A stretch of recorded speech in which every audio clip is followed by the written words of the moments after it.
Welcome, everybody. I'm Neil Cavuto, and as the new year tees up, how about we Americans make a resolution to man up and woman up and quit acting like we don't measure up? Quit kowtowing to China because they own so much of our debt and focus on the fact it's because we buy so much of their crap. Quit tolerating stupid lectures from the Europeans on how we grow an economy and tell them to focus more on how they can grow theirs. And while we're at it, quit bad-mouthing CEOs here for supposedly being evil when they're about the only guys doing anything financially good. Their companies are humming, a lot of them are hiring, and their stocks, well, they're soaring. Now, we are not perfect, but I will tell you what, we're not pathetic, and we're certainly do better than this negative navel-gazing nausea that goes something like this. Our best days are behind us. I want you to take a look at 6 straight years of market advances and an economic recovery that, while not perfect, sure beats a world that can't remotely keep our pace. So I think it's time to quit making excuses for what we're not and celebrate what we are. Because compared to these other losers, we're on fire. So America, quit whining and start getting back to winning. And all of us, get moving. Or best-selling author Larry Winget says he will personally deliver an ass whooping. Larry, good to have you. You know, it is interesting. You know, you hear in the mainstream and in the press about how awful we are, and I'm looking at the comparison with the rest of the world, and Europe is disintegrating, Asia's flatlining, and you know, say what you will of all our problems, we're doing comparably pretty well.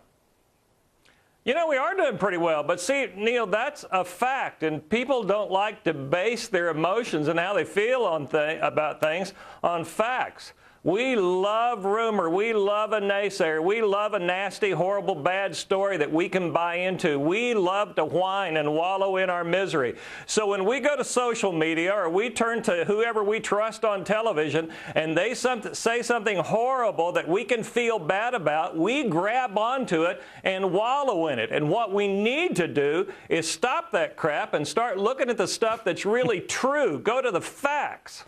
Well, you know, another thing, I think it can always provide a convenient excuse for not getting something done or not getting in motion or not trying to take the lead on something, because you can always say, well, it's the government stopping me, or it's this because I'm not getting enough support from the government, or on and on and on, when in fact we are controlling our own destiny, and at least compared to the rest of the world, while we're not on fire, we are comparably on fire compared to these losers, and yet they're the ones that make us feel guilty.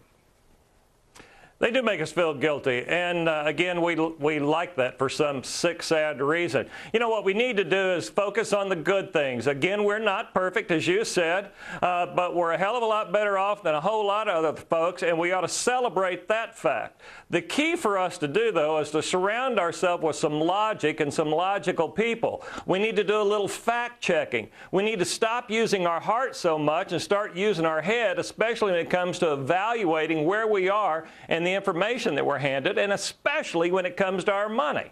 Yeah, but we penalize those who are successful, or we look at their success in jaundiced eye. In other words, we're very suspicious of that, and I think we should be welcoming it. I'm not saying that everyone who has some money is a saint, but I am saying that they can't all be sinners.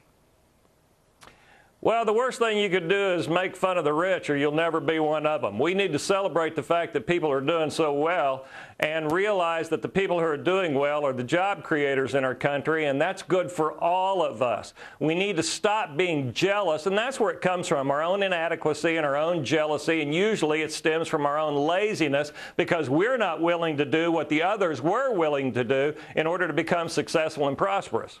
All right, kind of what you said. Larry, it's always good seeing you. Happy New Year, my friend. Happy New Year to you.